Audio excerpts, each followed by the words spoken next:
On my wedding day, my fiancé and my younger sister Rachel were caught doing the dirty in the private lounge. I immediately became a laughingstock until my childhood friend Jason Law publicly proposed to me, defending my honor after we got married. He was the perfect husband, except for his performance in the bedroom. It was like his heart was never in it. I only managed to get pregnant after going for IVF this year. After that, he became even more protective of me. I once believed he was my sanctuary, until I overheard his conversation with his friend. You're ruthless, Jason. Nina's so good to you. How could you swap out her egg with Rachel's just because Rachel is too afraid of the pain to give birth? The baby's due in 2 months. What do you plan to do then? Jason was silent for a bit, then he sighed. I'll give Rachel the baby once it's born. It's one of her greatest wishes. After all, as for Nina, I'll tell her the baby died. I'll make it up to her by staying with her for the rest of her life. So that was how it was. He only protected me so gently for her sake. I turned around and immediately made a surgery appointment. I was throwing away this filthy baby and this false marriage. Chapter: Aren't you worried Nina will discover the truth? Jason Law was quiet for a moment before saying, she won't find out. Are you sure? She trusts me. His tone was certain. She won't suspect a thing if I'm the one telling her. After another short silence, his friend said, as long as you don't regret it.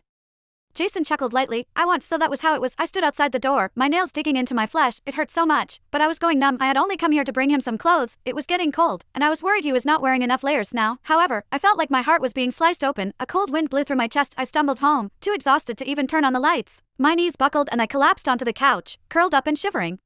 I felt nauseous and dizzy. Tears spilled from my eyes soundlessly, but I did not have the energy to wipe them away. The doorknob clicked. He was back. I heard the sound of his leather shoes approaching. He walked up to the couch and bent down slightly, his voice gentle and worried. Why didn't you turn on the lights? The maid said you haven't eaten. Are you feeling sick again? He reached out to push the hair out of my face, his eyes filled with concern. Nina, what's the matter? He then crouched down, putting his hand over mine. His tone was gentle. If you don't eat, it's bad for the baby. I looked straight into his tender gaze. So love could be entirely an act. For years ago, my fiancé and my younger sister were caught having an affair at my wedding. My parents forced me to hand over my fiancé, saying family protected each other. They could not afford to lose face in public, so they declared that Rachel Gordon was the bride that day. Back then, Jason had publicly proposed to me. At the time, I thought he was my savior. After we got married, I stood behind him and silently supported him the whole time. I used my market acumen to help him invest and expand his business. Within a few short years, his company went from a nameless startup to one of the rising stars in the investment industry. When we went for IVF to conceive this year, everything seemed to be perfect. He hugged me and said this baby was the gift he had been looking forward to for years. His smile was so tender I could almost drown in it. Chapter: Turned out it was just another trick. He was not the only one who could act. I blinked and curved my lips into a smile. I'm fine. I'm just a little tired. My voice was soft and slightly tired, as though nothing was amiss. He heaved a sigh of relief and comforted me gently. Okay, sleep early tonight. Why not? I could play this game before the surgery. After that, the curtains would fall on this charade. The next morning, Jason took me to a prenatal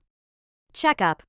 He asked questions about every little detail. Even the doctor laughed and praised him. You have a great husband. Not many men are this responsible these days. Jason held my hand, his gaze gentle. I've been looking forward to this baby forever. Of course he'll take good care of them. When we walked out of the consultation room, we bumped into my sister Rachel. She wore a loose-fitting dress, and a smug look flashed across her eyes when she saw us. I smirked inwardly when I saw her round belly. No